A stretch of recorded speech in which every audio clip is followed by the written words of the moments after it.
Welcome to the newest edition of Medfield People. My guest today is David Temple, and David is the new president of the Historical Society. And people think it's just for a bunch of old people like I am, but it's for everybody. It is so much fun to go, and my kids love it, and my kids liked it when they were kids, and David's going to give us all the pluses, not how it started, of course, but what all the pluses of being a member or just coming to some of the events and enjoying them, because they're really terrific. Okay, so Dave, tell us what you got.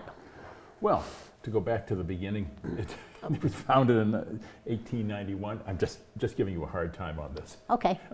It's a few years before I was born. A few years before you were born. Yep. After you just said you weren't going to, I wasn't going to go into the history. Yep. I would like the history. Yeah, 1891. Who started it? Tilden was one of the founders. There's several others. I think Mitchell was a founder. Oh, really? As well. And it was considered an elite exclusive organization back then, and in fact, if you applied for membership, the board would, by a secret ballot, vote to either let you in or not. And you had some white marbles and a couple of black marbles, and you'd take them and put them in the box. And if someone had been blackballed, they were not admitted. Sounds like rushing at a fraternity. It is, yeah. It's exactly what it reminds me of. And it was, this continued for about 20 years until, I think, 1912 or something like that. Till they got smarter. Well, they got smarter. They also, I'm sure they did it partly because they wanted a new membership. Richard DeSorger gave a history of the society on the 125th anniversary of it last year. His presentation was in the sanctuary at the First Parish Church, and he had about 125 people there, which is a big turnout for a historical society event. And he recounted how in the early days what some of the subjects were at the meetings, and he said in one case a mathematician gave a lecture and 3 people showed up. So that may be a precursor to when the blackball tradition was laid to rest. But the Historical Society, as you know, is in what had been the Medfield Cooperative Bank building on 6 Pleasant Street. It's right behind the library. In fact, strictly speaking, the building is called the Library Annex. The society rents it from the town for $1 a year. And we've been in it since about 1975. Originally, Granville Daly, who was the benefactor that donated the money for the library, stipulated that the Historical Society was to have a space in the library. Okay. And it was in the periodical room. And a few things happened in the 60s and 70s. The town was growing. The library needed more space. The bank was sold and moved, and the building became available. So the town got it. Perfect. And it's the Historical Society building. It's a great building for the Historical Society. It is a very well built building. Walls are about a foot thick. It was a bank. And there is a vault inside with walls that are probably 1.5 feet thick. There's an outer vault with a massive door. You open it up, and you see, then you can go into the inner vault, which has another massive really good door. Stuff in there. Yeah. But there is some really good stuff in there. I bet there is. Yeah. I could talk about some of the stuff that's in the society eventually, but I like the location of the building. it couldn't be more convenient. There's parking right outside or across the street. We're open Saturday mornings from 10 to 12. We've gone back and forth on how many Saturdays to be open.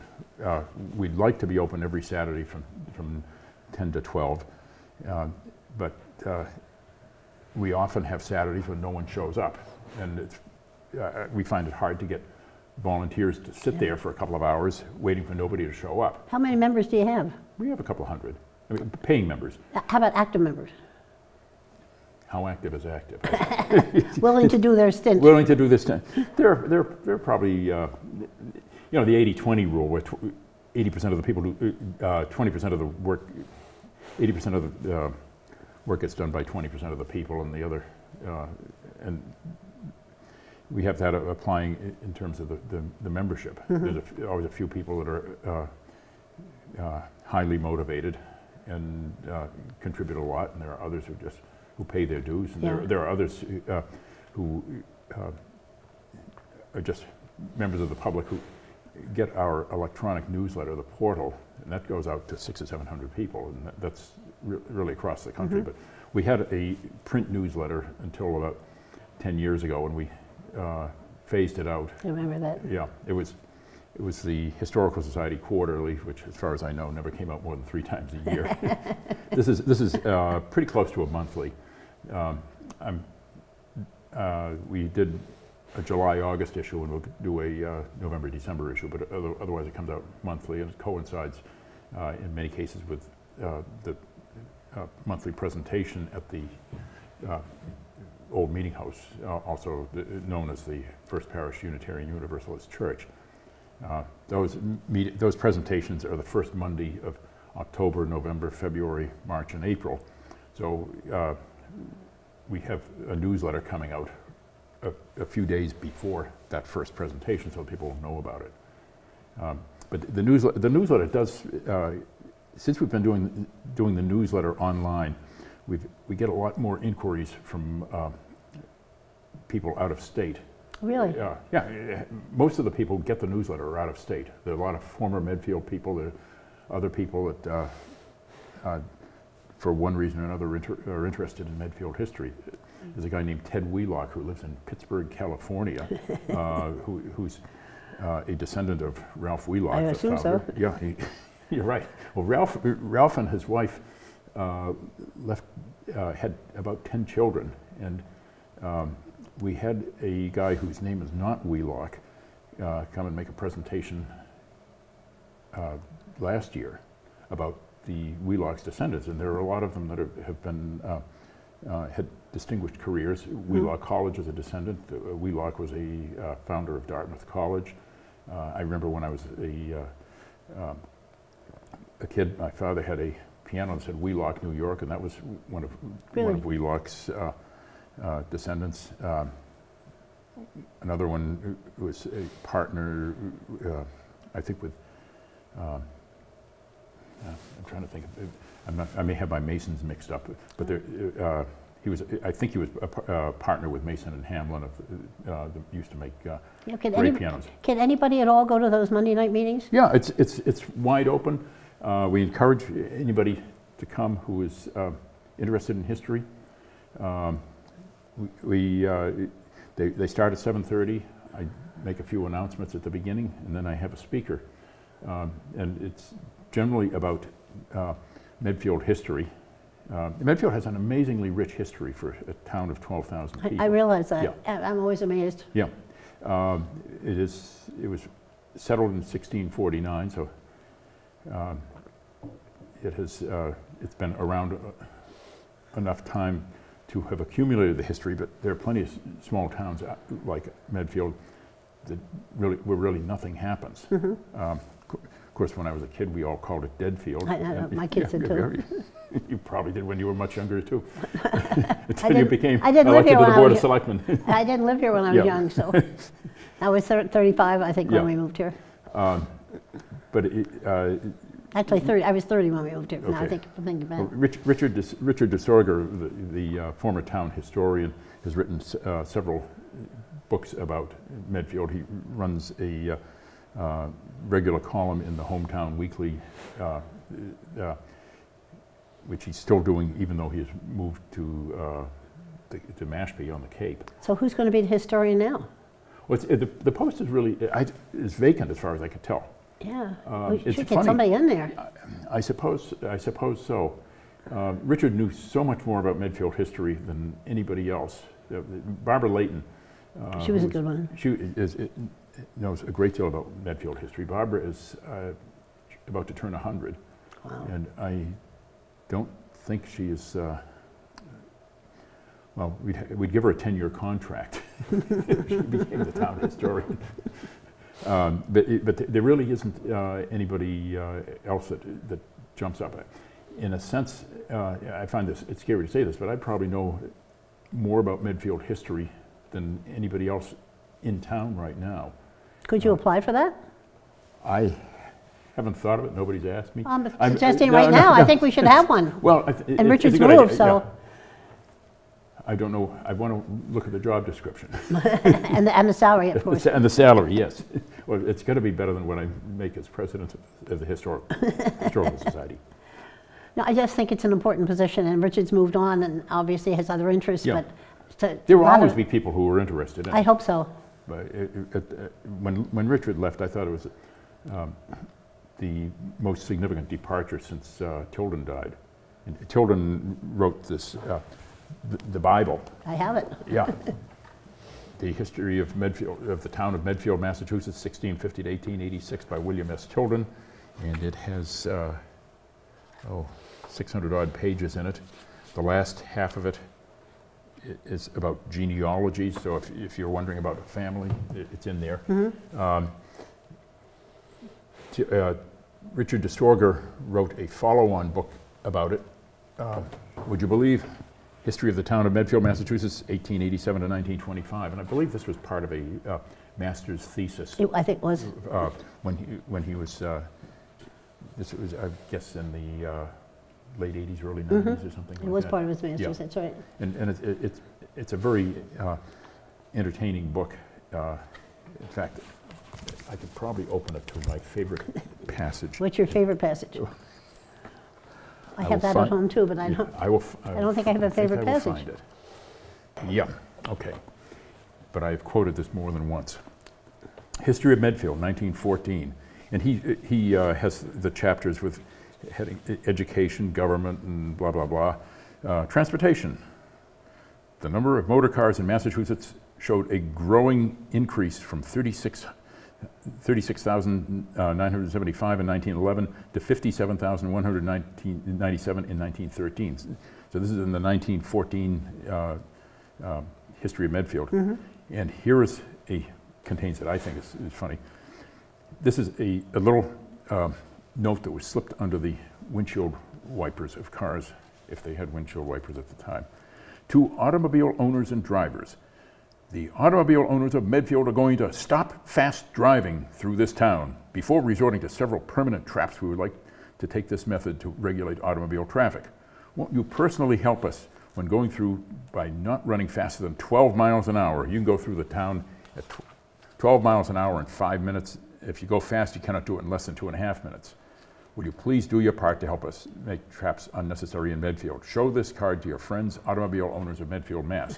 Now, this is from 1914, and I would defy anyone to go through the center of Medfield in rush hour at 12 miles an hour now. I can't imagine either. That's funny. Le plus ça change. Richard has written a couple of other books, which we sell at the Society, plug. They're based on his This Old Town columns. One is the first one was This Old Town Remembered, and this is about 300 pages. A lot of his columns are in here. There's a second one which is about the same length, and they're wonderful little books. There's usually 3 or 4 pages on a particular subject. He mentioned, and I frequently refer to this when I get inquiries to the Historical Society. He has just looking at some of the table of contents here. Cross-burning in Medfield, the KKK, when North fought South in the Medfield public schools, Medfield's worst fires, Lucy Brand, you know, the Lucy Brand house on near the cemetery. Right. Main Street. Medfield, inventor of the roller skate, the street named Frary, cut nails and pitchforks, the Dwight Derby house, of course, the old Baptist meeting house. Because a lot of this is There's in the old town reports. Yeah. When we bought our house, the man who sold us the house, and his father-in-law had lived there before him, and he Yeah. gave us all the town reports that he had. Yeah. And it was absolutely amazing. Then when I sold the big old house 3 years ago, I donated all of them to the library. I didn't want to see them Yeah. just sit someplace and mold. But when I was bored, I'd pick one up and go through it. I mean, Yeah. going back to 1930, 1940, Oh, yeah. it was amazing. It was, and it actually, a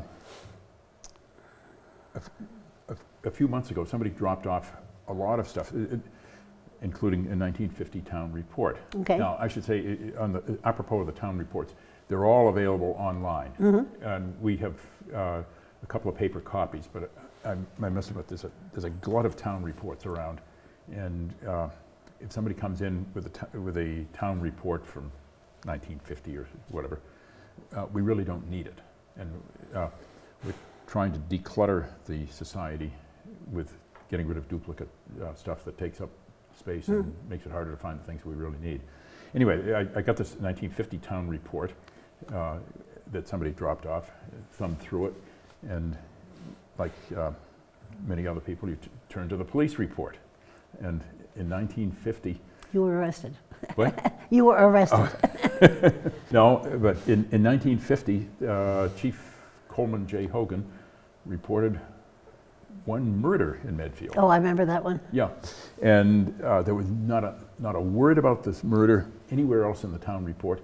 In his narrative, he didn't do it. He simply had a 1 in that column of murders. Yeah. The previous year, the column had said 0. And I was mystified at it. I Googled and found that there was the victim was the month-old daughter of a woman named DeVue, I think. Something like that. Yeah, something like that.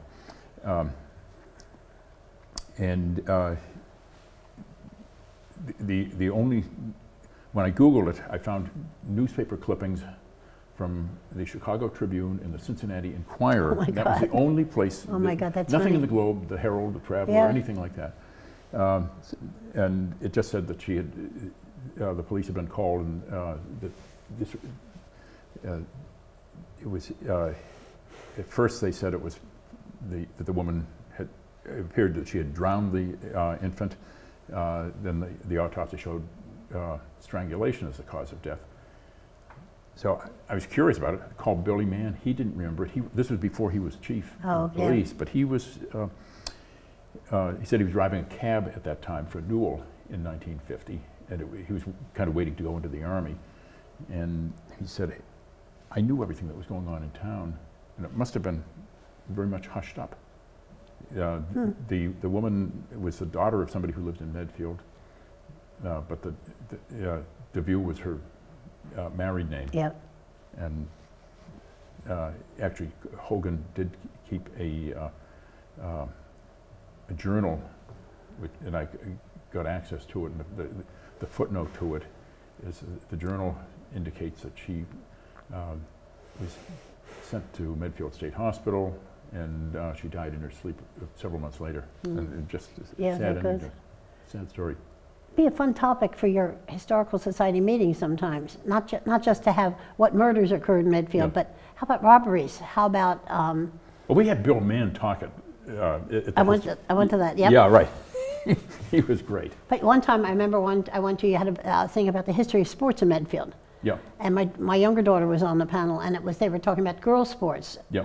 and how they had changed over the years. That was fun stuff. Yeah. And that's the kind of stuff that would get people to the meetings, I think. Oh yeah, we do. We have. I'm always looking for stuff for meeting topics. And Richard DeSorger used to be the program manager and he resigned from the board to become a selectman, and then after Then you his just term- stopped doing, you only Yeah, did that for yeah, 3 years. Yeah, and- but I always said you can take the historical Richard out of the you can take the historical Richard out of the historical society, but you cannot take the historical society out of Richard. No, yeah, and that's and true. he is a frequent contributor to it. I just lost this. If people have ideas, can they give you a call? Sure, yeah, I certainly welcome them. And I've bounced them off people at meetings. Do you want to See, give the problem is, if I don't find somebody else to speak, I'm going to be the speaker. And I God think help us all. that'll empty the place in no time at all. So what's your email address? DavidFTemple@yahoo.com is mine, or Medfield Historical Society @gmail.com. Okay. Probably easy to remember Medfield Historical Society @gmail.com because, and it'll come to me. But I've had a pretty good variety, I think, of speakers, some more interesting than others. In the October meeting, I asked for a show of hands about who would be interested in somebody who can come in and talk about Genealogy 101, because there seems to be a lot of interest in it. And I found somebody, and I vetted her. She was doing a class in Milford, and she's taught genealogy around in towns around here. Interesting. Yeah, so tentatively it's probably going to be in February. But this really doesn't have as much to do with Medfield history as you might like. But it's our history. It's our history. That's why It's they had our DNA history. done. Right. Yeah. I did my DNA a few years ago, just out of curiosity. Yeah. But when we had the speaker on Wheelock talk about a year ago, we had maybe 25 or 30 people there, which was a decent turnout, Sure. but not a spectacular turnout. Ralph Wheelock, of course, was the founder, not only the founder of Medfield, he was a co-founder of Dedham, of Watertown, and he left Medfield and co-founded New Medfield, which became Sturbridge. Right. And left all these descendants, and included in that 25 or 30 was everybody that I could find in any phone directory within a 30-mile radius named Wheelock, and a couple of them showed up for the genealogy. But I think there'll be much more interest in Genealogy 101. Yeah. Just the DNA was fun. Yeah. I did mine because I had Oh. a friend who thought she was 100% Italian. Yeah. And it turns out she's Italian somewhat, but not as much as she thought. Yeah. And a lot of Asian blood, which totally Right, yeah, surprised her. yeah. Mine didn't surprise me. I always thought I was 100% Irish, and I turned out to be 98% Irish, and I did have a great-great-grandmother who was Welsh. And other than that... But that's in the same general Absolutely, geographic of vicinity. all British Isles. But Yeah. it was just kind of fun. I like the idea, and a lot of my friends have done it and been very surprised at the background of their Yeah. families. They didn't know. When I'd I- love to know if there's anybody that's got some American Indian in them and still in Medfield. Wonder if there is anybody. Well, I know one person who he actually lives in Millis, but he was born in Hawaii, and he has Native Hawaiian, A Native American? Native American. See, that would be fun. Yeah, I should maybe. Does he know anything about his family in Medfield? He doesn't live in. He doesn't. He's not a Medfield boy. No. Oh, no, but Yeah. but does he know anything about his family that was in Medfield? I don't know that he has any family that was in Oh, Medfield. okay. That used to be. Never was. He never stepped foot in okay, okay. Medfield until Okay. 10 years ago. There must be somebody that we don't know about. Yeah, but when I was went to hear this Genealogy 101 person, I asked the group. There were about 20 people in the class. This was the fifth and final lecture and discussion that she had, and I asked the group what surprises there had been, and sure enough, there was one who said, "I thought I was all Irish, but." Yeah. But there hadn't been any earth-shaking surprises. No one turned out to be a descendant of George Washington. But I think it'll be interesting. There seems to be a great deal of public interest in genealogy, and in fact, we had about 5 or 6 years ago. We were looking for a treasurer because the treasurer had retired, and at the time.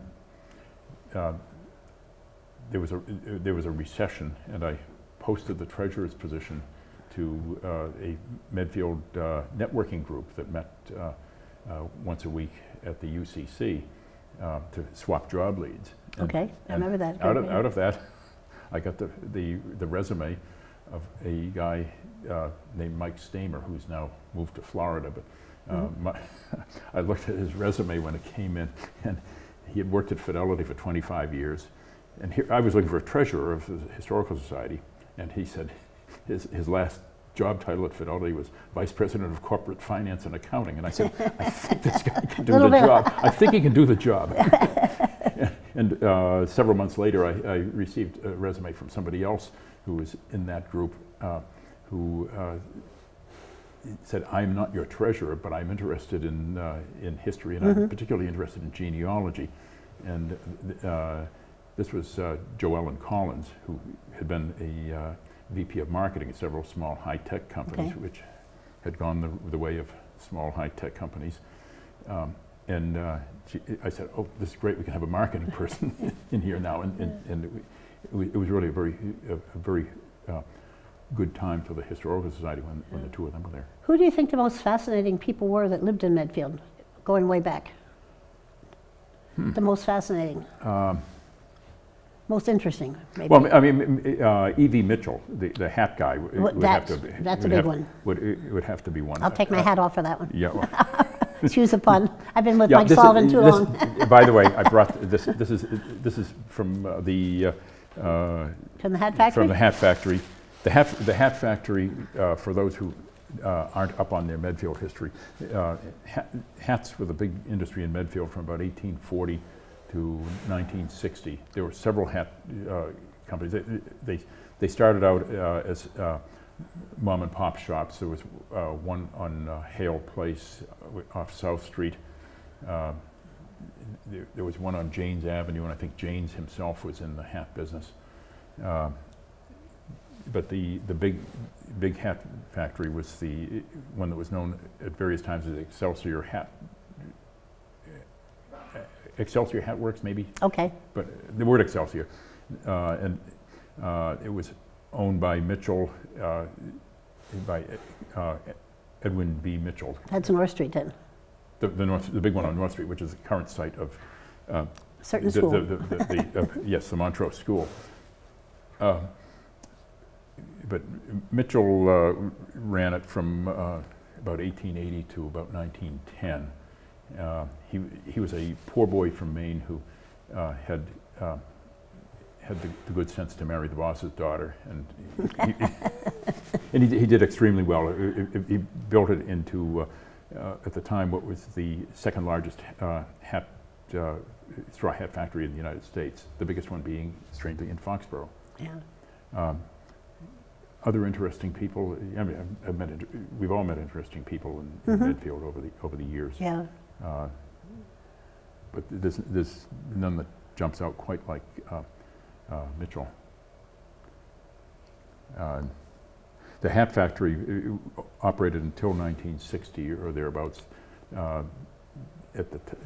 What caused its demise was that Mitchell warned the employees that if they voted in a union, he would close the place. Yeah, and guess what? They voted in a union, and guess what? He closed it. There it goes, yeah. But it employed, I believe, over 1,000 people at certain seasons. As you can see here, it was primarily straw hat factory, but they made hats that were sold all around. We lived next door to a man in the 1950s who was one of the production managers at the hat factory. Okay. This was it was on Pleasant Street, and he walked to work, and he said that at the end of the production line, they would have labels from all of the stores, ranging from the discount stores like Zayre's, which was a big one back then. Yeah. Up to Bonwit Teller and Lord and Taylor. Yeah. Same hats, but they all got different labels with different prices in them. But I think Ray Lord made a big difference in Medfield. Oh, no doubt. Yeah. People still talk about Lords. Yeah. But he started all by himself, and I think that was a gutsy move he made. Well, he made it. He didn't do his research. And well, he did research, but he got a different answer than what he expected. Yeah. Because you and I both know he tried to find out how many people were in this town Right. when he was thinking about starting his business. Yeah. And they gave him the total, and nobody told him that half of those people were at the state hospital. Right. And so he told me the story, and he was sitting in Yeah. we were having coffee in his back room that he had in back of Yeah. Lord's. And I was writing for the newspaper at the time, and he was laughing his head off. He said, never occurred to me Yeah. that half of them were locked up in a hospital, state hospital. But he made a big difference in town. Yeah, and yet when Lord's closed, I mean, I think Brothers has been a wonderful addition. Absolutely wonderful. Yeah. I still miss Lord's, of course, but Yeah, well, Lord's, I like there's Brothers. certainly the convenience factor of Lord's, of being able to go in there on Sundays and get something that you needed, and you didn't have to drive to the Walpole Mall or whatever to you get could get it. a Staples, Yeah. you could get paper goods, you could get Yeah. knitting yarn, you could Right. get a newspaper, you could Yeah. get anything you wanted. But I kind of felt toward the end that its time had passed, and the store somehow seemed kind of tired. This happens. I mean, Things change. Yeah, and I don't know how Brothers will be in 20 years, but Well, it's certainly doing good business now. Yeah. Okay. What more about the Historical Society would you? Do you have any more fun ideas of products, of projects that you could bring out to get people interested in them? We've talked a lot about the churches in Medfield, and that alone is an interesting Yeah. tale, I think. I'm a Catholic, and the different places that the Catholics used to say Mass before they had Old St. Edward's. Oh yeah. Yeah. In different saying Mass in different places around town. I was surprised to hear about all those. I wrote the history of St. Edward's for Father Ryan in 1960s, early 70s. I was surprised at what was going on then. They had the masses in the Peak House, I think. At one They point. did. They had Masses at Peak House. And at one point, there's a house that was it belonged when I was growing up. It was Scratch Clark's house at 41 Pleasant Street. It was it's now one. been rehabbed, Absolutely. and that was It was definitely on Pleasant Street. No yeah, question about it. There was a priest that lived there, and he used to conduct masses in the house. I think. I believe Richard Exactly said right. that he may have done them there because he had a Yeah. physical disability or something. But I think that's kind of interesting Yeah. topic for the different churches. Yeah. I don't know whether other people would be interested in it, but I always am. Because I think it's amazing the enormous difference a church can make in the life of a small town. And it really Yeah. does. On the other hand, a common problem in churches is declining membership everywhere. That's what I'm hearing. And I think the competition comes from people at the soccer sidelines. It may be an idea whose time has passed. I don't know. Yeah. But sports are big in Medfield. I think another program on sports in Medfield would be great again. Yeah. We were talking the other day at the football game about Ed Keyes, who was a football coach when we moved here in the middle 60s. And people still talk about him. Yeah. 50-some years later, Yeah. they still talk about Ed Yeah. Keyes. A lot of memories about football and Yeah. about basketball in the old days, Yeah. and where they used to play. The gyms were very different setup Well, than they are. Tim Flaherty, who Yep. I knew growing up, he lived. I lived on Pleasant Street. Absolutely. He lived a few houses up from me. His father is a good friend of mine. Yeah, he has written a lot of stories about Medfield in the 50s and 60s and 70s. Maybe he would be a good speaker to get. Well, that's a possibility, and but he's written a lot. He played on the football team, and he's written a lot about the I remember that. Medfield football teams in the 60s. My husband ran the football school for years. Yeah. One of the things that I have here that I haven't talked about, I brought a few artifacts from the society. Okay. What do you got? What I have here, we wondered what this gizmo is.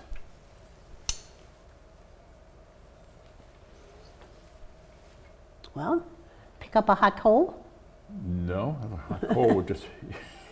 Well, that's right, there's a hole here. Yeah, I it's didn't a see hole. that. Yeah, I didn't right. even Okay. notice Yeah, the yeah. hole. Okay. And Oh, for heaven's sakes. you know, we have a lot of stuff Well, like that's that wonderful. in the society where you wonder, what is this thing and what's it doing here? it turns out I showed that around the board at a meeting a few months ago, and nobody knew, but somebody found a site, Googled and found a site that identifies things from photos. I don't know how you would describe this. I don't either. And it was your daughter Barbara that found the site and identified the object. Oh, did she? And I didn't know that. She said it was a... She loves the Historical Society. Yeah, it's a tool that was used by shoemakers for stretching leather. So you have a piece of leather that's fitting you a bit tight, so you put it in and you go and hold it there for a while. I never would have guessed that. Yeah. So, but there you have the leather stretching tool. Medfield was not famous for shoemakers, but I'm sure there were cobblers here. There are cobblers everywhere. Mm-hmm. This is this handy little, maybe lethal. I suppose it would be good for if you had. I'll behave. I promise. A good weapon, yeah. But what it actually is, as you can see, it's a piece of heavy metal here with what was once a fairly sharp blade, and it was used for making shingles. You put it on a log, you put this down on top of the log, you go whack, and slices the shingles off. My favorite, though, is this little gadget. Have you ever seen this one? I don't think so. Okay, this was in the basement of the society. It had been sitting there under dust for many years. Well, you can see what you can see here. That's weird. There's a row of nails here. Yeah. And there's a little indentations there. And there's this little, a couple of rings. What's missing is a little bit of a little leather strap that would have gone around it. What this is an ox mud shoe. It's a what? Ox mud shoe. In the springtime, when we're having the local mud festivals, and the farmers were plowing, they would get the ox to pull the plow, and the poor ox with a very small foot would go up to the knees in the mud. It's like a snowshoe. But it's heavy. It's heavy. Well, they're strong like an ox. The ox would use this to stay on top of the mud. Now, I have never seen one of these things actually on an ox or used. When I saw it, I thought this was a really clever thing that some farmer thought up, and he's probably very proud of it. But the poor ox had to have 4 of those things? Well, yeah. Oh my God. Unless you had a 3-legged ox. Or a 2-legged ox. This reminds me of a joke I will tell before the meeting is over. Okay. But I frankly had wondered whether... Very heavy, though. A very heavy thing, and I had always wondered whether this was a brilliant idea that really solved a problem, or whether it was a brilliant idea that really didn't work in the real world. Yeah. So, I think it's too heavy. Yeah. Because there was a lot of farming years ago back in Medfield. Well, that's the way everybody made their living until the Industrial Revolution. I introduced Mark Fisher and his family, and they were talking, because he's a descendant of the original settlers. His mother was a Clark. Yeah. And they were talking about, they think, they don't have proof, but they're pretty sure their family all were farmers in the beginning, because there was nothing else. Yeah, right. Nothing else in Medfield to do. If you settled in a wilderness town, or you came out and carved out a town in the wilderness, and you're 3 times a day, you're reminded that you're hungry. Yeah, yeah. What else are you going to do? You'd be a hunter-gatherer or a farmer. I tip my hat off to the people that came. Yeah. Because they're very, very strong. Out in the middle of nowhere. Medfield was nowhere back then. Boston was small, but look, we were a long way away, and there was no train to get there, and no automobiles to get there. So it's way in the wilderness, kind of. Yeah, it is. And I'm not an expert in the early colonial days, but there were some of the Indians were hostile. Some of the toward the settlers. Some of them accommodated the settlers. Some of the settlers were cooperative with the Indians, and some of them were hostile to the Indians. I believe some of the Puritans came here to, among other things, to convert and save the souls of the Indians, who were probably just happy with unsaved souls. Yeah. And actually, you think the same thing of today's immigrants who are fleeing war zones and thinking, well, if you're not in a war zone, it would require a great deal of courage to pull up stakes and immigrate. It's too bad we had no way to record messages back then. Wouldn't it be nice to see a farmer from 1880 talking about how he grew his land, cultivated his land, how he got his provisions, how he did everything. I can't imagine what it'd be like, and we'll never get to know, personally. And I wish we could. Well, people did leave diaries, and, there were lots of books written then. When we try to do historical research now and run down blind alleys, we think, well, I guess we'll never know. But I think now, 500 years from now, what are our descendants going to say as far as the mountain of garbage data that we've left behind? That's exactly what they will say. Yes. I'm sure they will. My God. The old dumps, just think if you went into the old dump and dug down deep enough, what in God's name you would find. Well, at the Massachusetts Archives, they had an exhibit from when they were doing the big dig. The archaeologists were actively involved in it as the construction crews found what looked like historically significant things. And the best part of the dig was a privy where they throw all the stuff. A lot of trash would go in, and it really gave a pretty good picture of life in Boston in the mid 18th century. So. Do you remember when they found the skull at the dump? No. Yeah, one of the secretaries, I won't give her a name, at town hall had been donated to a charity, a missionary who went into South Africa, and as a thank you, he stopped by to see her, and he gave her a pygmy skull. And he said he wanted her to use it as a pen holder. It was a real skull. And she said, I tried. She said, I had it there for a couple of days, and she said, I couldn't look at it anymore. She said, it just gave her the heebie-jeebies. It just made her very uncomfortable. So she put it in the trash. A few days later, there was a warning from the police. An infant skull has been found at the town dump. And she had to own up what it was. She was mortified. Wow. We laughed about that. The whole town hall staff was hysterical. It was so funny. Wow, I had never heard that story. Oh yeah, it's a true story. I remember seeing it. I think I couldn't have had it on my desk either. It made me very uncomfortable. You didn't want to say who it was that got it, but no, I won't. She was on the second floor, though. I'll tell you that. Was this what? Well, it was not my wife Marjorie. No, it was not your wife. It was not your wife. No, it was a long time ago, but it was back when I was writing for the paper, and I never put it in, so. Okay. Not something to put in the newspaper. Yeah. But that's a memory for some people. There are a lot of good stories. There a lot of good people in town. Yeah. For a town this small, I think we have so many people that were so good. I'm trying to think if we had any that were really bad. No. Well, we've had a couple. Well, we've had a few, yeah, a few, but I mean, we haven't had anybody of the Al Capone variety. No, not that I know of anyway. Yeah.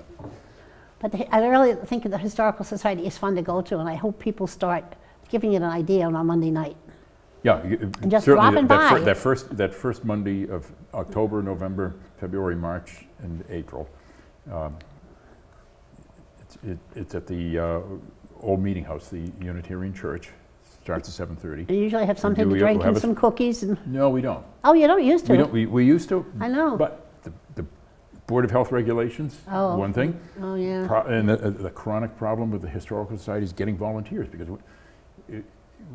we'd like to be open more than we are on Saturdays. We're open Saturdays 10 to 12, but only the first and third Saturdays of the month. We have sometimes been open every Saturday. When we are, people will sit there, the volunteers staffing it will sit there and 2 hours go by and nobody comes in. So it's hard to get people to come in. Well, maybe if they try a couple of the Monday night meetings, they might get They hooked. might. They might get interested because it is interesting. There's a catch-22 on the whole issue of how much the society should be open, because we did a survey among members last year, and members, a common complaint was, you should be open more.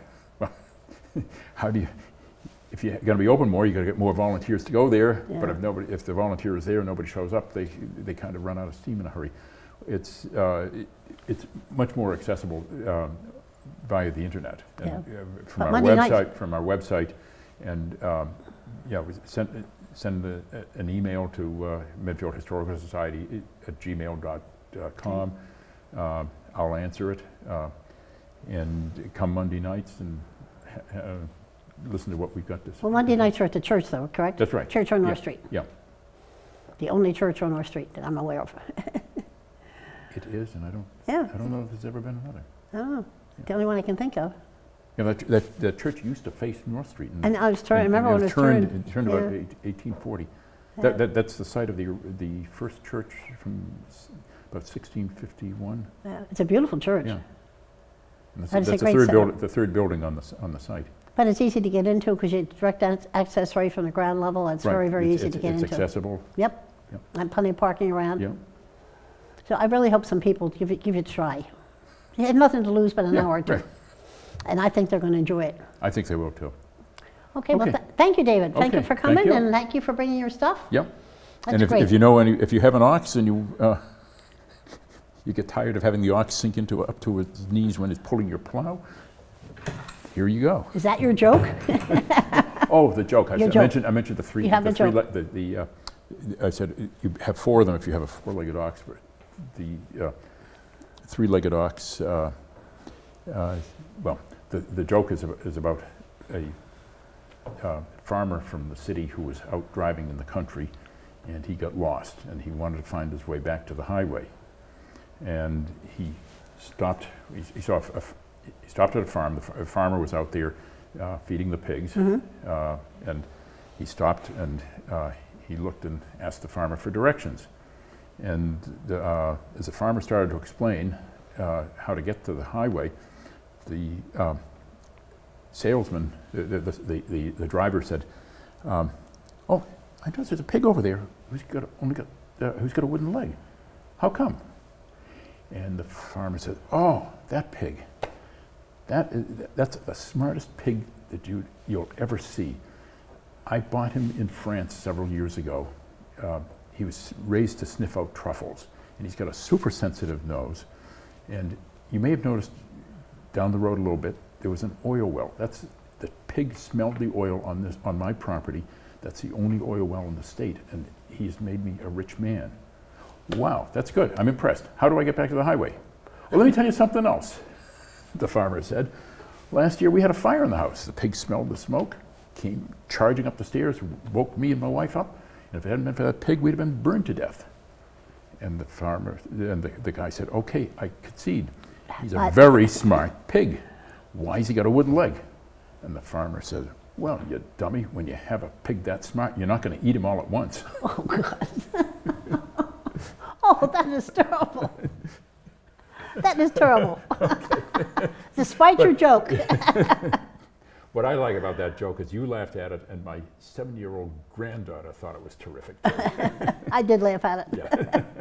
Okay, well, thank you for coming. I Okay. appreciate that. And I really hope people give you a call or check your email. Or stop by. And come. Just try a Monday night. Yeah. Just drop in. Yeah. Drop in while you can, because Yeah. I think people would really, really enjoy it. So I hope you folks at home are listening. I hope you'll take advantage of this. It's free, and you can just drop in, just enjoy the stuff. I think you'll really, really like it.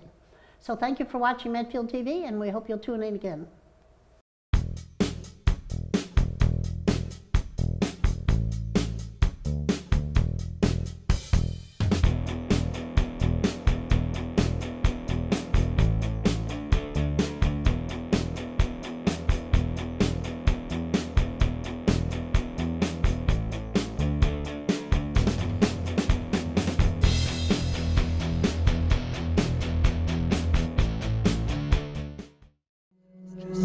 preceding was a production of Medfield TV.